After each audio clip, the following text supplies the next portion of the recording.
তো welcome back to my channel. তোমরা সবাই কেমন আছো? আশা করি সবাই খুব ভালো আছো।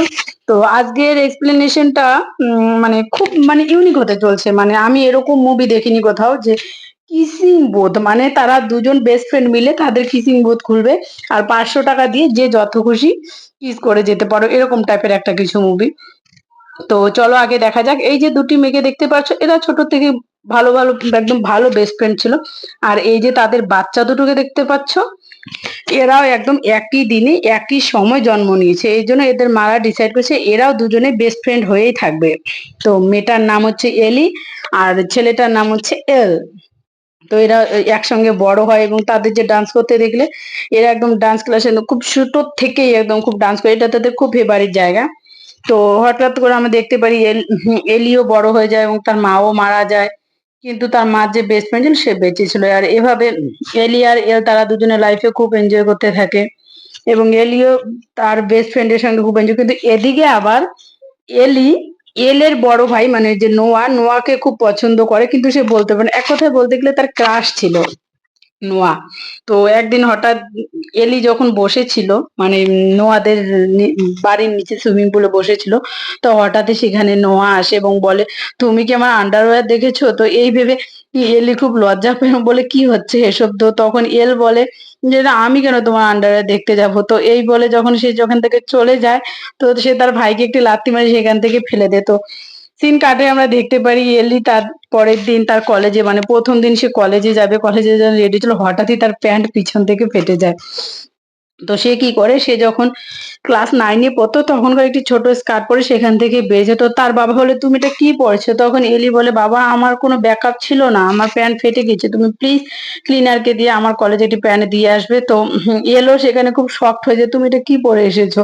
তো এলি বলে, প্লিজ কিছু বলো না। তো সিন কাটে আমরা দেখতে পারি যখন তারা দুজনে কলেজে এসেছিল এবং সব ছেলে মেয়ে তাদের দিকেই দেখছিল।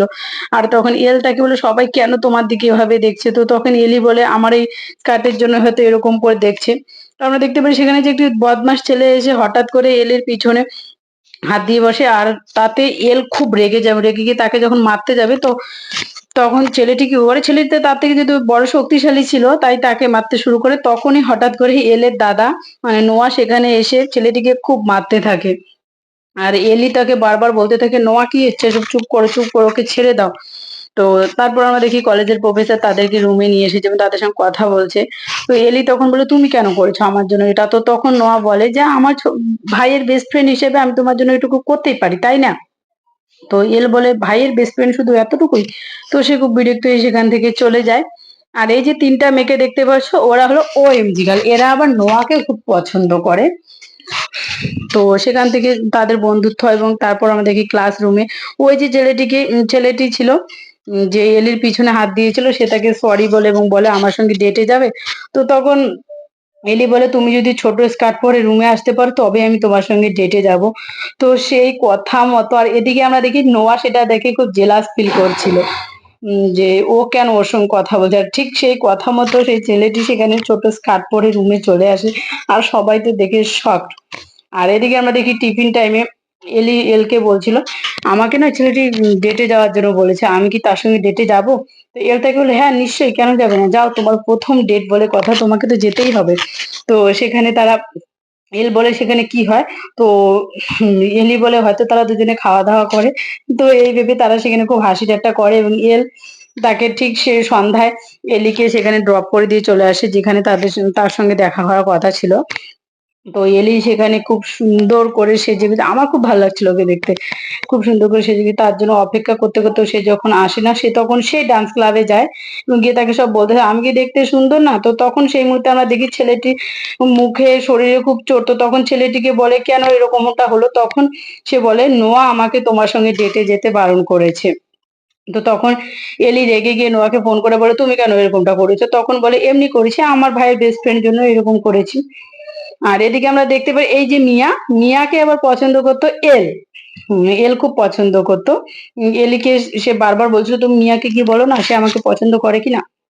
তো তখন এল গিয়ে কি বলে, এল কি করবে, এলিকে বলে, যাও ওকে গিয়ে বলো না। তখন এলি বলে, ঠিক আছে আমি বলবো কোনো এক সময়। এদিকে আমরা দেখি কলেজ শেষে নোয়া এলিকে নেওয়ার জন্য যখন আসে তখন এলি কিছুতেই সেখান থেকে যেতে চায় না, সে সেখান থেকে তাকে ইগনোর করে চলে যায়।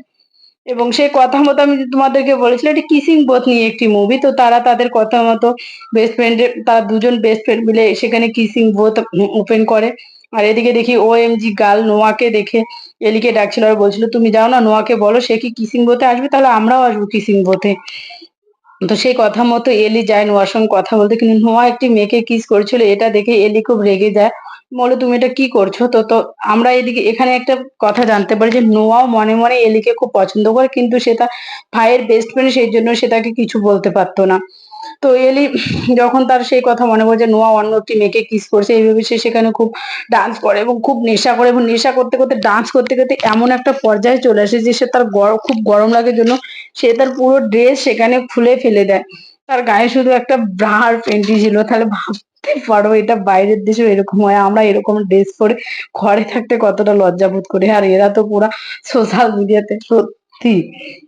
তো সেখানে কি হয় যখন এলি মাথা ঘুরে সেখানে সুইমিং পুলে পড়ে যাবে, তো হঠাৎই আমরা দেখি যে নোয়া তাকে এসে সেখান থেকে নিয়ে যাবে। এলি বলতে থাকে কে তুমি, কে তুমি, আমাকে কোথায় নিয়ে যাচ্ছ। সে তখন তার পিঠে হাত দিয়ে বলে বাহ তোমার বডিটা না খুব সুন্দর, আমার খুব খুব মজা লাগছে, তুমি তুমি কে বলো না। তো তারপরের দিন যখন এলির ঘুম ভাঙে সে দেখতে পারে সে নোয়ার রুমে আছে এবং তার গায়ে কোনো ড্রেস নেই, শুধু একটি টি শার্ট ছাড়া।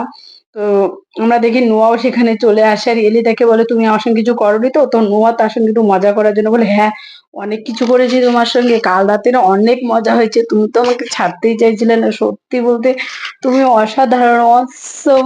তো তখন এলি বলে চুপ ঠার্কি কোথাকার, এসব কি বলছিস তুই, এই বলে সে যখন তাকে মারতে যাবে তো তখন আবারও দেখি আমরা জানালার পর্দা ছেড়ে তারা দুজনে সেই পর্দার মধ্যে তো পুরো লুটে ফুটে একাকার সত্যি।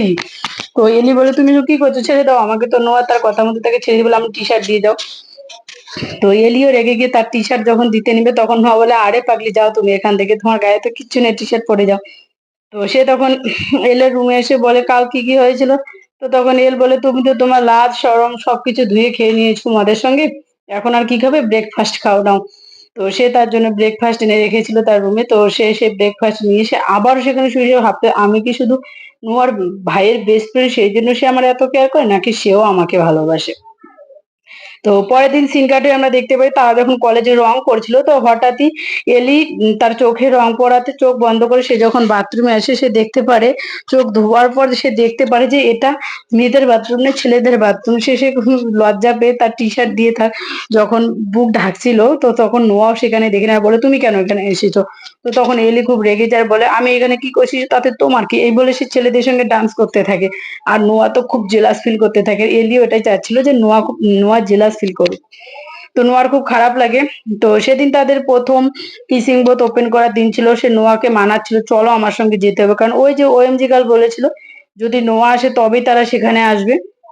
তো সেই কথা মতো সেখানে কিসিং মানে কিসিং চ্যালেঞ্জ স্টার্ট হয়েছে, সবাই 500 টাকা করে দিয়ে যাবে আর সেখানে একটি ছেলে আর একটি মেয়ে দাঁড়িয়ে থাকবে, ছেলেগুলো মেয়েটাকে কিস করবে আর মেয়েগুলো ছেলেটাকে কিস করবে, মানে এরকম ধরনের।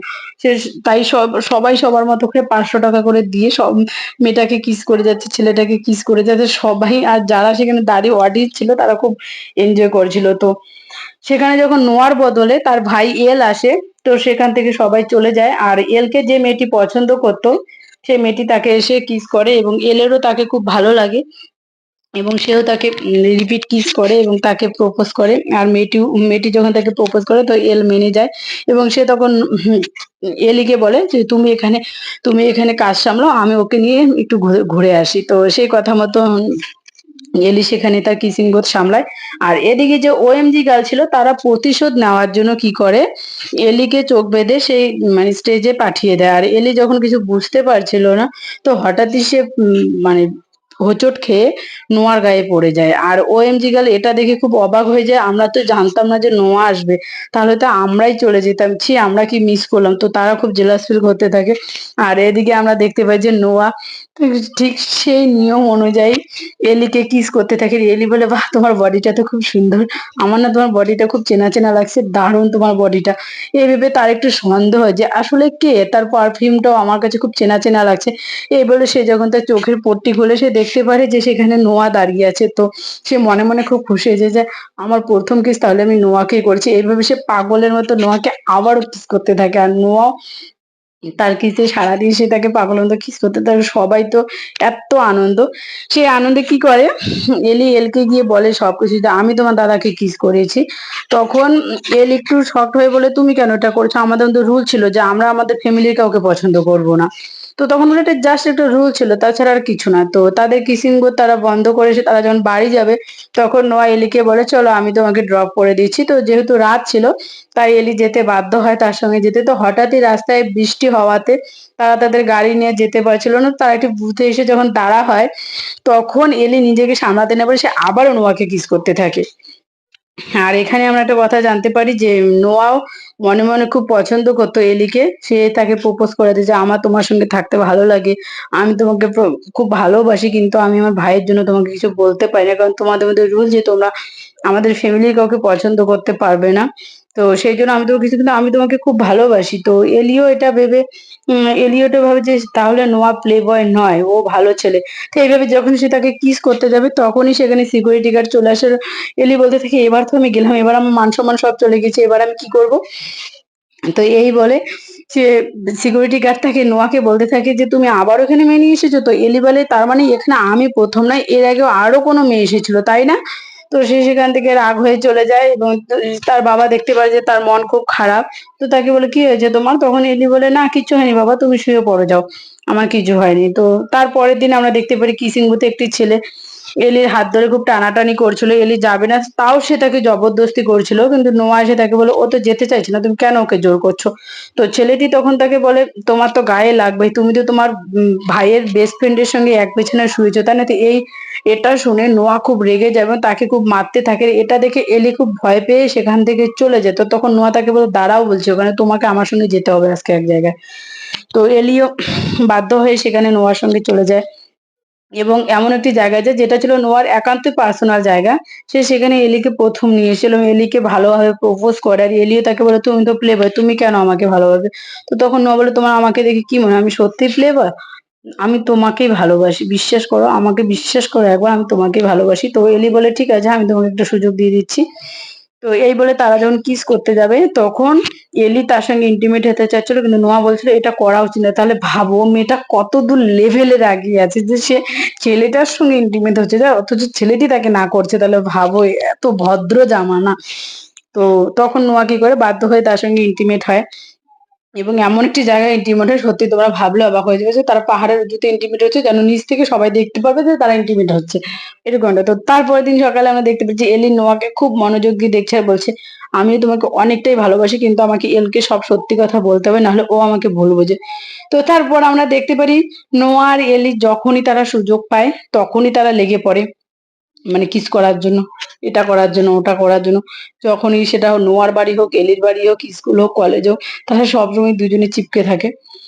তো হঠাৎই একদিন দেখতে পারি যে তারা যখন কিস করেছিল তার মা রুমে চলে আসে এবং এলি কি করে তার খাটের নিচে গিয়ে লুকিয়ে পড়ে। তো খাটের নিচে লুকিয়ে পড়ে তার মা যখন চলে যায় সে উপর থেকে ঝাঁপ দিয়ে সুইমিং পুলে পড়ে যায়। এটা দেখে এলো কি করে, সে উপর থেকে ঝাঁপ দিয়ে পড়ে এবং বলে তোমার মোবাইলে এসএমএস এসেছে, কার এসএমএস এসেছে? তো বলে তুমি তোমার মোবাইলে এখন লক দিয়ে রাখো, কিসের জন্য লক দিয়ে রাখো? তো তখন এলি বলে আরে আমার ভাই আছে না, ও খুব বিচ্ছু, ওর জন্য লক দিয়ে রাখতে হয়। তো এলের একটু মন খারাপ হয়, সে তখন তাকে মোবাইলটি দিয়ে সেখান থেকে চলে যায়। আর এদিকে আমরা দেখতে পারি যে তার পরের দিন এলি তাকে বলার চেষ্টা করছিল যে সে তার নোয়ার সঙ্গে একটি সম্পর্ক আছে, কিন্তু সে কিছুতেই বলতে পারে না। তো তারপরের দিন যখন নোয়া গ্যারেজে কাজ করছিল তো হঠাৎই এলি সেখান থেকে পড়ে গিয়ে তার গালে চোট লাগে। আর সেটা দেখতে পাই এল দেখতে পাই, তুমি নিশ্চয়ই, নোয়াকে সে বলে যে তুমি নিশ্চয়ই এলিকে মেরেছো, কেন মেরেছো তুমি ওকে? তোমার ওর সঙ্গে কি শত্রুতা? তুমি কেন ওকে মারছো? তুমি কেন ওকে অত টর্চার করো? তখন নোয়া বলে আমি ওকে টর্চার করিনি। তখন এলি তখন তাকে বুঝিয়ে বলে কিচ্ছু হয়নি, মানে আমি নিজেই পড়ে গেছি, তাই ও আমার ড্রেসিং করিয়ে দিচ্ছিল।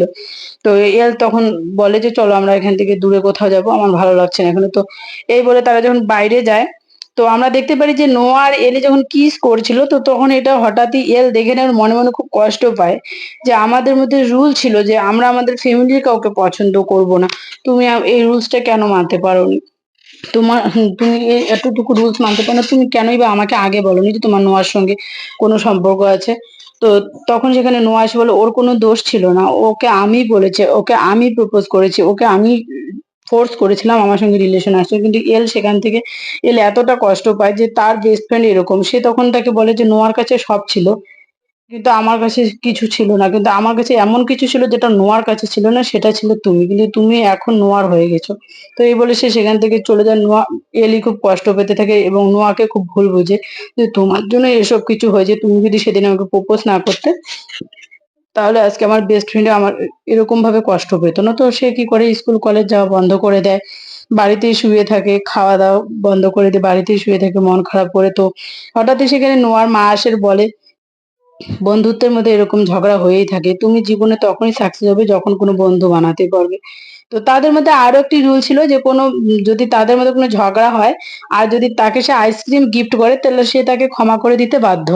তো এই বলে ওখানে এলি কি করে, এলকে আইসক্রিম গিফট করে, তো সে তাকে ক্ষমা করে দেয়। এদিকে নোয়া এসেছিল তার বাবার সঙ্গে কথা বলতে, কিন্তু তখন তার বাবা বলে যে এটা সম্পূর্ণই ডিপেন্ড করবে এলির উপর, সে তোমাকে চায় কিনা। তো এই বলে নোয়াও সেখান থেকে চলে যায়। আর আমরা আবারও দেখতে পারি তারা দুজনে মিলে আবারও সেই ডান্স ক্লাবে এসেছে তাদের মন ভালো করার জন্য। আবার দুজনে পুরা ডান্স করতে থাকে। ডান্স করতে করতে একদম এলি তখন তাকে বলে, আমি সত্যি বুঝতে পারিনি তুমি এতটা কষ্ট পাবে, কিন্তু আমি তোমাকে বলে দিতে চেয়েছিলাম যে আমার নোয়ার সঙ্গে একটি সম্পর্ক রয়েছে। তখন এল তাকে বলে, ছাড়ো ওসব, আমি এখন এসব কিছু শুনতে চাই না, আমি এখন তোমার সঙ্গে থাকতে চাই। এবারে তারা দুজনে সেখানে খুব মজা আনন্দ করতে করতে করতে থাকে। এবার তারপরের দিন আমরা দেখতে পাই তাদের দুজনের বার্থডে ছিল এবং এলিশ খুব সুন্দর করে সেজে, পুরো প্রিন্সেসের মতো করে সেজে সে বার্থডে পার্টিতে যাওয়ার জন্য যায় এবং তার বাবাকে বলে, তার বাবাও তাকে উইশ করে এবং তার বাবা খুব ইমোশনাল হয়ে পড়ে। তো তারা বার্থডে পার্টি থেকে তাদের আগের কাটানো কিছু স্মৃতি, মানে তাদের কিসিং করতে, মানে যত ছেলে মেয়ে কিস করেছে তাদের কিছু কিছু ভালো ভালো স্মৃতি তারা ফটোগুলোকে ক্যাপচার করে সেখানে রেখে দিয়েছে, যেন তারা সেই মেমোরি গুলোকে সুন্দরভাবে রাখতে পারে। এই বলে সে যখন সেখানে ছিল দাঁড়িয়ে, তো হঠাৎই দেখতে পাই যে তার মন খুব খারাপ হয়ে যায়। আর এদিকে আমরা দেখতে পাই এল আর তার গার্লফ্রেন্ড তারা দুজনে কিস করেছে, তারা দুজনেও খুব খুশি হয়েছে সেখানে।